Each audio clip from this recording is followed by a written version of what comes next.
di ngeen ma may nag di ngeen ma may jërë ngeen jëf mbokk yi jërë ngeen jëf mbokk yi di ngeen ma may ma lire benn discours d'abord ci tubaab en français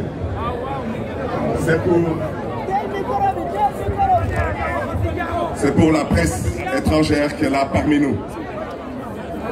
C'est extrêmement important pour nous. Cette élection est le premier tour de l'élection présidentielle de 2024. Que le monde sache que le Sénégal a tourné le dos à ce régime liberticide et dictatorial. moo tax may sàkku ci yéen ngeen may ma mën a yëkkati d'abord ay kaddu ci nasaraan ma soog a ensuite tënk ko ci wolof. léppay leer bu leen yàkkamti na ngeen Macky dee na sul nañ ko du moom ngeen wax. waaw. le 23 janvier 2022 mooy doon sarax si incha allah. wante nag. waaw sarax si moom yéen na ngeen ci dugal seen loxo bu baax a baax. wante su ci yàlla àndee tamit incha allah mois de juin ci législative yi mooy nekk le 40e jour incha allah.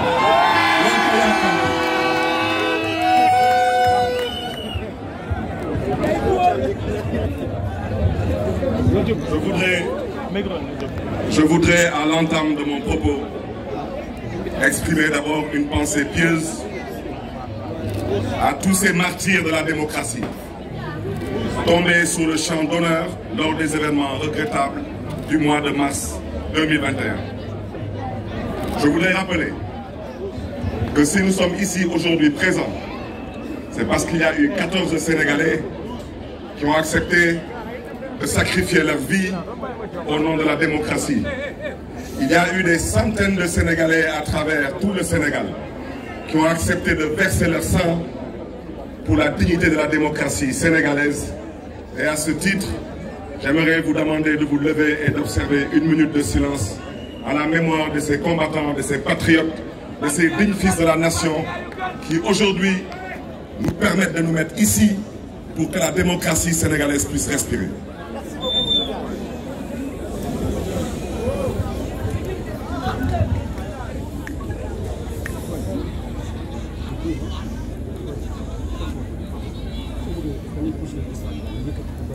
jërë ngeen jëf.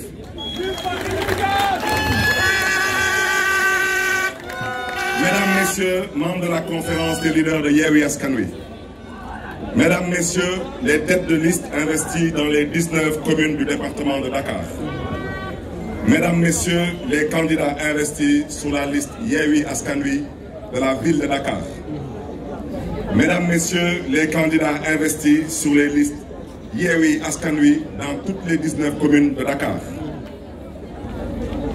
À nos amis du plateau, à nos amis de Gorée, à nos amis de la Médina, à nos amis du Point E, à nos amis de Fass Colobane Gueule Tapée, à nos amis des HLM, à nos amis de Biscuiterie, à nos amis de Grand Dakar, à nos amis de Dieuppeul-Derklé Castor, à nos amis de Liberté, à nos amis de Mermoz Sacré-Cœur, à nos amis de Hann Bel-Air, à ceux de Grand Yoff, à ceux de la Patte d'Oie, à ceux de Yoff, à ceux de Ouakam, de Ngor, de Parcelles Assainies et de Cambérène, à nos chers invités à vos rangs, titres et grades, chères Dakaroises, chers Dakarois, c'est avec un insigne honneur que je m'adresse à vous en ce jour marquant mon investiture comme candidat de notre grande coalition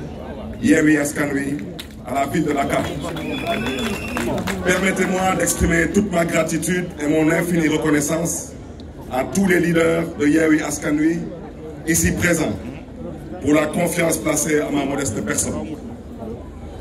Ainsi, je m'engage avec vous, jeunes, femmes, adultes, à relever ce défi collectif pour le triomphe de notre coalition au soir du 23 janvier 2022.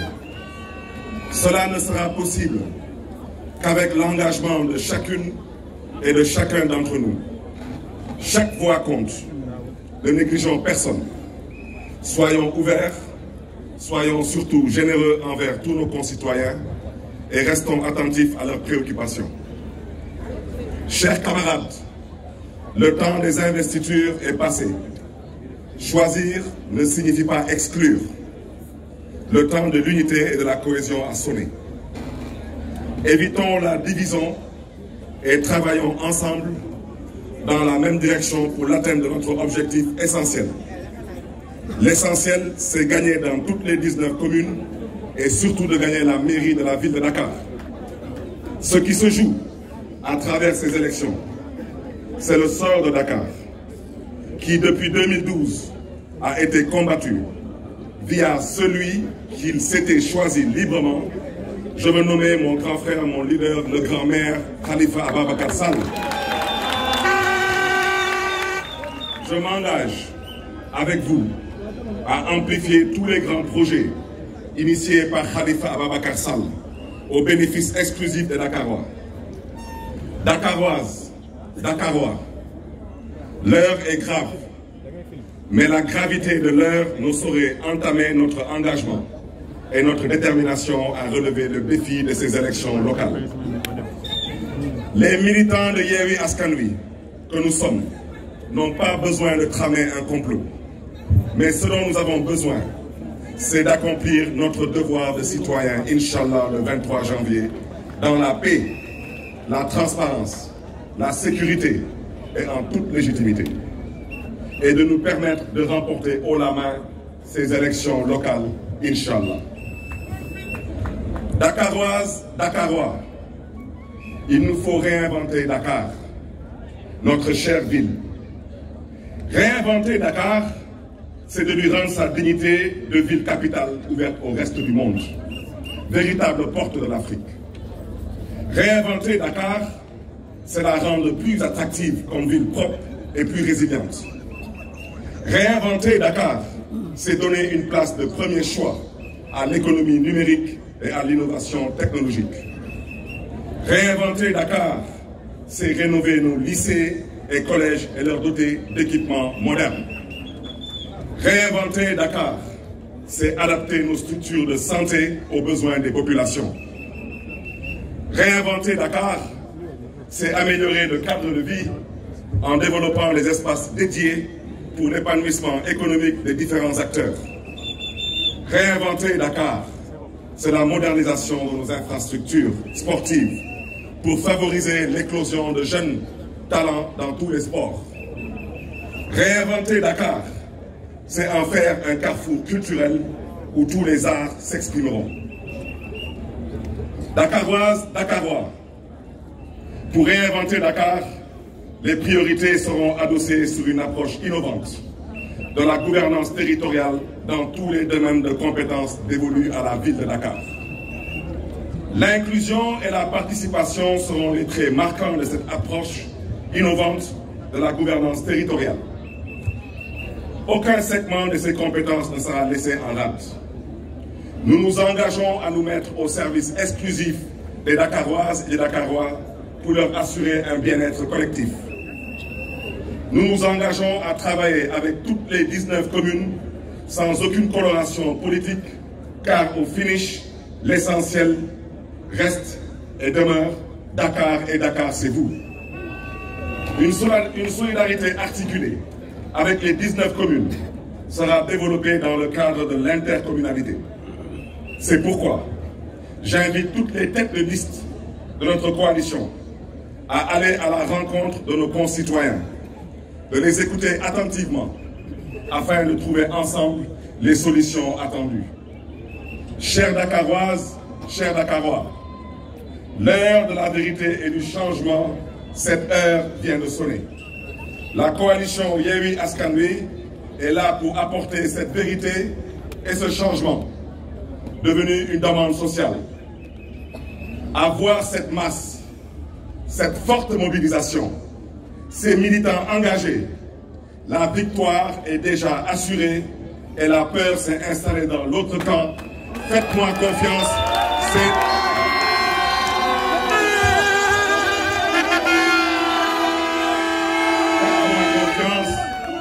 Faites-moi confiance. Inch'Allah, il n'y aura pas d'élection le 23 janvier 2022. Il y aura une formalité et c'est le maire de Dakar qui vous parle.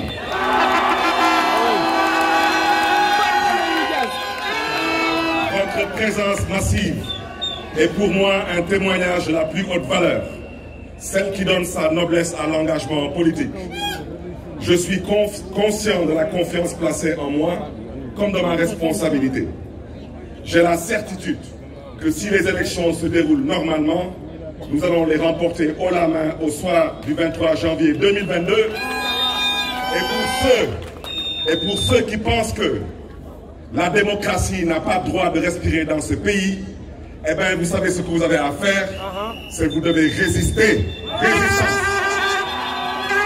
Cette échéance est décisive et ces vrais enjeux se situent dans la volonté politique exprimée de lier cette élection à l'avenir du Sénégal. Rappelons-nous de ce qu'un conseiller proche de l'actuel président a eu à dire à Mbour. C'est la raison pour laquelle je vous invite à comprendre que ces élections locales, ce n'est rien d'autre que le premier tour de l'élection présidentielle pour ceux qui ne comprennent pas que le troisième mandat n'est pas autorisé au Sénégal. Mais qu'ils sachent qu'on ne leur donnera aucune emprise ni aucune chance sur l'issue du scrutin, pour ne pas dire sur leur volonté manifeste de vouloir tricher. La seule voie pour y arriver, c'est la mobilisation et la détermination pour une victoire éclatante à ces élections. Cette forte mobilisation montre que force reste au peuple et non à l'intimidation. Je prends l'engagement devant cette auguste assemblée, une fois élu, de servir toutes les Dakaroises et tous les Dakarois sans distinction de sexe, de race, de religion, de confrérie, d'ethnie, d'opinion ou d'appartenance politique. Je prends l'engagement, une fois élu, d'être votre serviteur et je serai à l'écoute de vos préoccupations, Inch'Allah. Si je prends ces engagements, c'est parce que je nourris l'envie et la détermination de redonner à notre chère capitale Dakar son lustre d'antan et de mettre fin à cette souffrance qui n'a que trop duré. Dakaroises, Dakarois, que Dieu vous bénisse, que Dieu vous garde, que Dieu nous donne la paix, la lucidité et la sérénité pour un Sénégal de démocratie et de prospérité. Vive Dakar, vive la coalition Yewwi Askan Wi.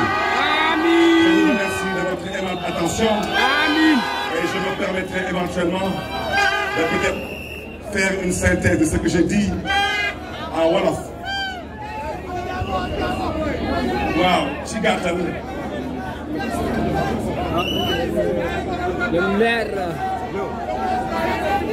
ndam rek ma ne leen suñu Ndakaaru yëngatu na suñu Ndakaaru yëngatu na dañu am fayda dañu respecté suñu Ndakaaru suñu Ndakaaru yëngatu na suñu Ndakaaru yëngatu na dañu am fayda dañu respecté suñu Ndakaaru. Amul reporter micro amul reporter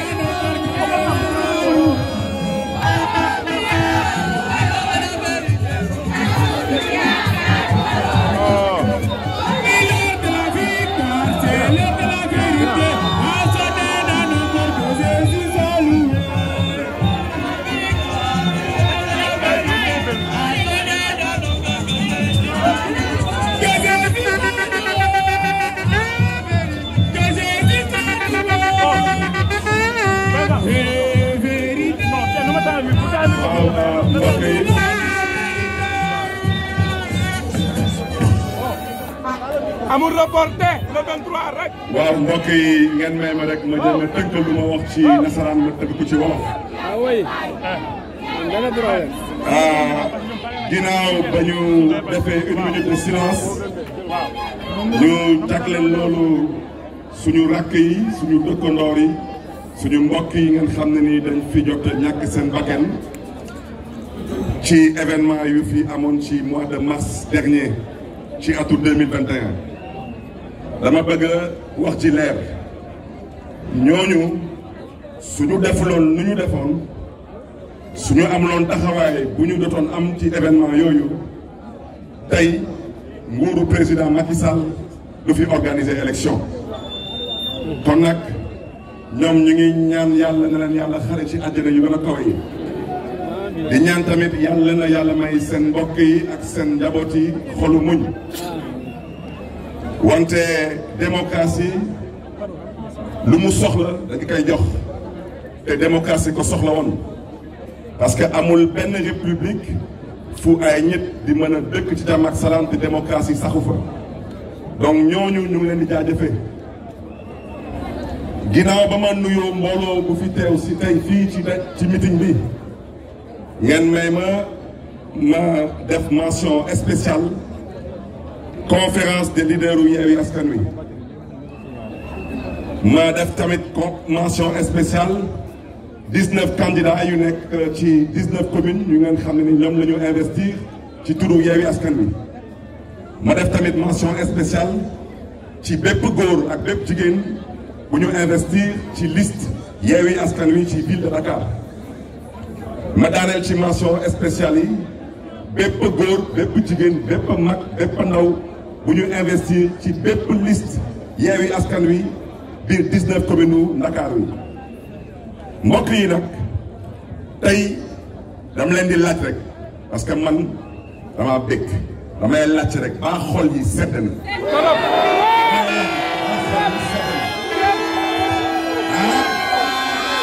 xol yi sedd na na légas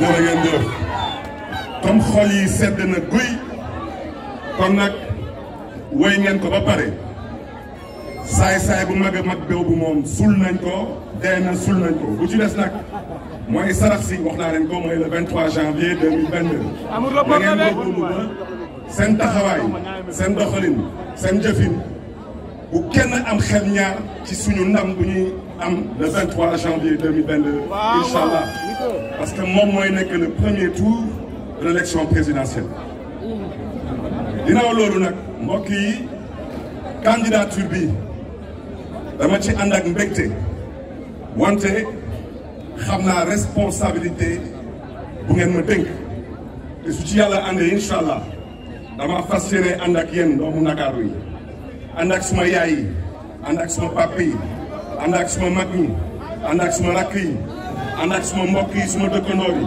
ñu bokk benn ndey bokk benn baay liggéeyal askanu Dakar liggéeyal Dakar liggéeyal ëllëgu Dakar ngeen may ma nag ma def mention spéciale suma mag suma xarit Khalifa Ababacar Sall xeex nañ ko dëkkaloon nañ ko fu mu dëkkul yàq nañ liggéey ba mu commencé woon fii du Dakar wante nag saay-saay mën na bañ a wax dëgg mën na yàq xel mën na yàq xalaat mën na yàq xol wante Khalifa Ababacar Sall fu mu tegoon tànkam fa laa fas yéene teg fi suma tànk incha allah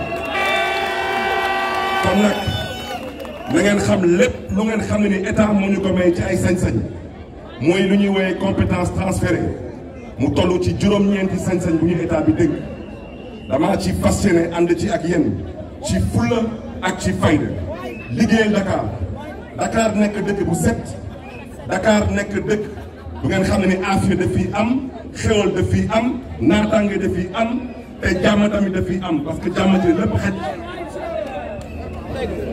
bugguma guddal parce que maa ngi gis auto police yi maa ngi di seen te xam naa ne autorisation bi dañu ko may ba 20 heures wante mbokk yi tooñ baaxul wante lenn dama mën naa leen ko wax danga naa gars yi dañ ma tere def dox mbokk waaw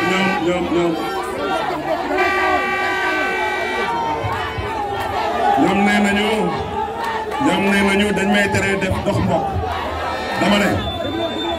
dama ne tooñ baaxul comme nee nañu coalition Yewwi Askan Wi coalition bu yee fitna la te wax yooyu dëpp la dëgg yéen ñëpp dégg ngeen leen Ousmane Sonko wax lu Ousmane Sonko wax moom laa wax lu Ousmane Sonko wax moom la ñu wax lu Ousmane Sonko wax moom ngeen wax ngeen tamit kon nag